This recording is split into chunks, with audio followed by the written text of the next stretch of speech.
and Ferb franchise is a well-beloved franchise and one of the most popular shows ever to appear on the Disney Channel. However, after all these years of existing, as you can imagine, the jokes and the themes of Phineas and Ferb are starting to become rather dated, and that's becoming more and more evident the more I rewatch it. But luckily, we have finally received Phineas and Ferb content in the 2020s, and believe me, that is a big deal. And I'm sure that coming back to the Phineas and Ferb franchise after years of other successful projects was probably felt like a step back, a regression to the makers of Phineas and Ferb. And what we find is that they took time and they really brought the series into the 2020s. Now, what does that mean? How does that affect you? How should you feel about this movie? Why do people seem to hate this movie? Well, we're gonna find that out in just a second as I break it down for you. Now, looking back at Phineas and Ferb, it's always been a show that has subverted expectations. Surprisingly, for such a subversive show, it always tends to follow the same character arcs and the same character roles. And what we find in this film that makes it so great is that Phineas and Ferb finally recognizes, oh, we did the entire first 4 seasons wrong. We made a big mistake. And rather than follow the same broken formula, they decide to break it all up and change things drastically in a way that affects all the canon of the show as we know it. And people are going to complain probably about that, and that, oh, this changes everything we know about the show. And that's great. So perhaps this changes the show you knew and loved as a kid. Perhaps this does affect how we view Candace as a character going forth. Well, I say that's wonderful. Notice the title of the film. It's Candace Against the Universe. Now, why is that a subversion of the usual Phineas and Ferb format? Phineas and Ferb, Candace Against the Universe. Note who's not the primary focus in the title anymore. Phineas and Ferb. Well, why is that good? Why is that good, WarioBob? Well, here's why.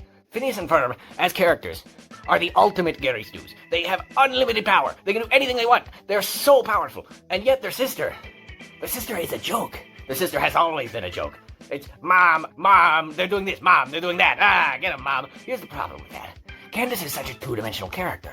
And when I look at her, I'm just like, ha, it's funny.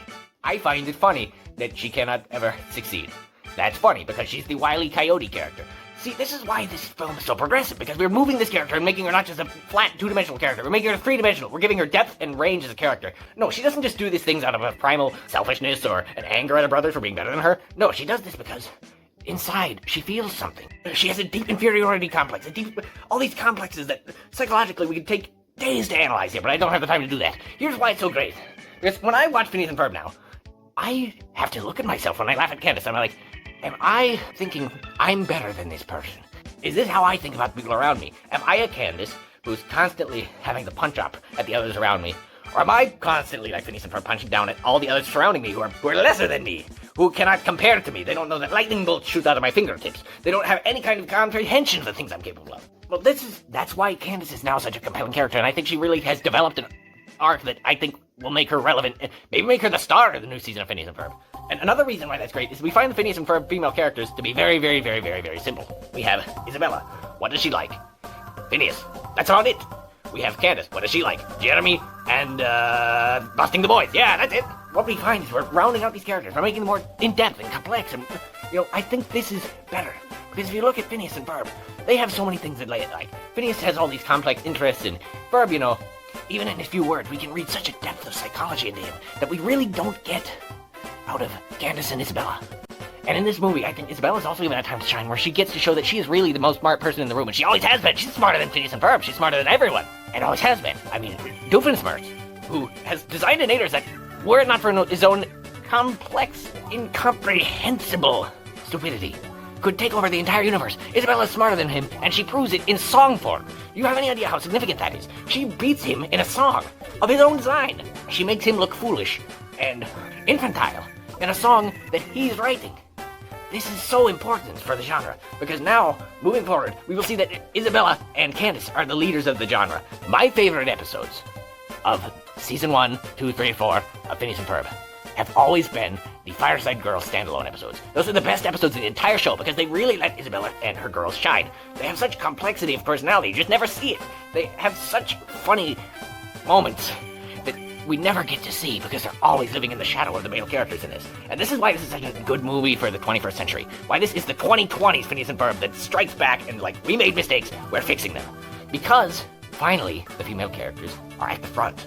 We have to reevaluate these things as time passes, as we progress as a society. We have to reevaluate everything about our films.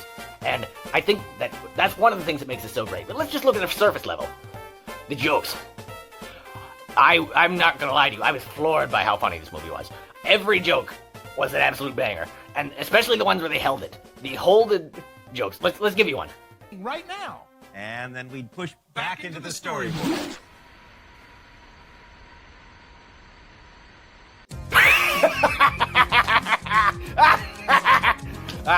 Yeah, that one really got me. How you do 21st century humor here. People are going to say, well, the old Phineas and Ferb, even though it had flip phones and all these things, and J-pop, well, it's still kind of a timeless show. You know, character humor never ages. And here's what I say to that. We have all kinds of timeless entertainment. This is a show for the modern day. This is for the kids, and for the kids who have grown up now. To look back at the things we love, we don't want to look back at the same things we loved 10 years ago. I, for one, don't want to look back at my mother from 10 years ago.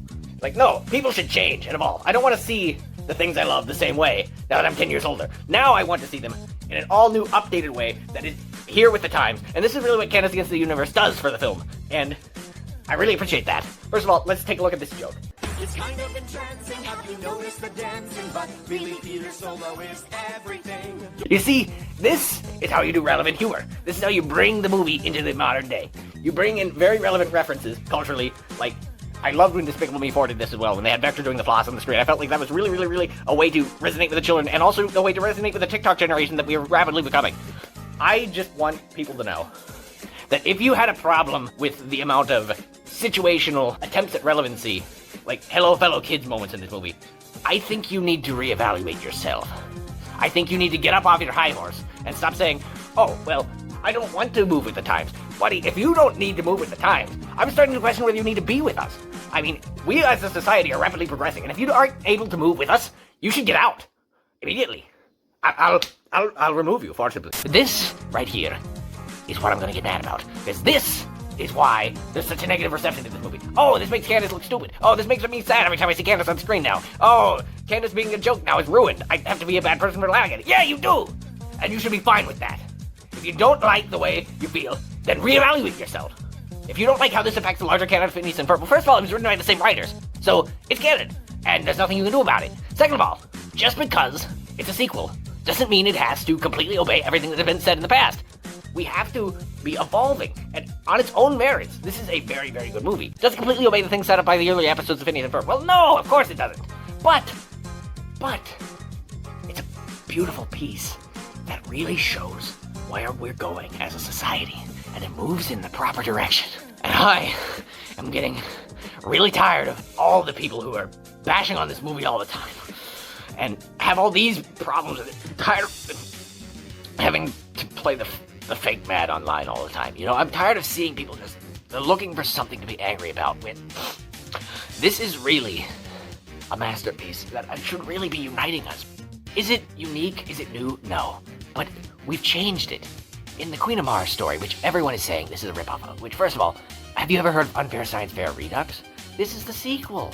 Phineas and Ferb is allowed to borrow from itself. I thought you liked that in sequels. I thought you wanted sequels to be related to themselves. But there, it's related to itself. It's basically the same plot from an earlier episode. You should like that. And what we see is instead of Phineas and Ferb having to come in and save the day, Candace actually gets to fight for herself. And she actually gets to win the day with her powers. What are her powers? Well, we're only barely finding that out. But they are deeply significant. I just want to say that if I have ever made any of you in my life feel the way that Candace is made to feel by Phineas and Ferb in this film, I renounce that. I am deeply apologetic if I have used my maleness and my supposed intelligence and deviousness as a way of making you feel lesser. I will strive to try to tone it down in the future, because, you know, Phineas and Ferb, they don't wave their greatness in other people's faces. It's not about being great to them, you know, it's just about the fun of it. And really, I think, in writing this movie, the writers understood that is the problem. They aren't evaluating their actions. They aren't thinking, well, how is this affecting the other communities around me? When I have this great success, is it detracting from the successes of others? Is it making others feel lesser when I succeed like this? We should all be thinking this way. So in future, I would ask you not to like and subscribe to me, because I don't want my subscriber count to make me seem like I am better than you. Just because I do good things doesn't mean that I should be more successful than you. I really mean that, and I think we need to understand that. Just because I'm really good at something doesn't mean I have the right to go out there and succeed in it. I shouldn't be. I'd just like you all to, first of all, take this moment rewatch the film if you didn't like it the first time. I promise you it's funnier the second time. Each of those lengthy jokes, now that you know that it's going to hold for a while, you're going to enjoy it more. And second of all, I would encourage you to reevaluate your own decisions and your own actions. And those of you who are unwilling to do so, you should consider removing yourself from society. That's all. Thank you.